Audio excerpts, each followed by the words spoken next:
Selamat datang kawan-kawan. Sekarang saya mau nunjukin kalau tiba-tiba alarm mobil kalian suaranya aneh. Maksudnya aneh, contohnya kayak gini. Tapi kalau ngebuka normal.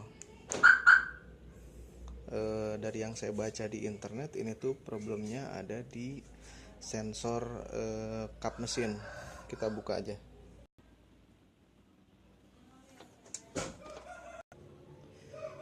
Oke teman-teman, saya udah buka kap mobilnya ya. Mobil ini kemarin baru diservis. Ternyata emang bener sensornya nggak terpasang nih, sensor kap mesinnya yang ini. Jadi harusnya posisinya gini. Lah, susah amat. Nah, jadi pas kapnya nutup, ini tuh ketekan ke bawah. Cuman karena ini tadi lepas kayak gini, jadinya nggak ketekan. Ini kalau saya lihat patah ya. Ini kan satu ada penguncinya, tapi yang satu ini nggak ada. Jadi nanti mau saya lem. Tapi buat sekarang kita coba dulu aja. Kita pasang sementara gini dulu.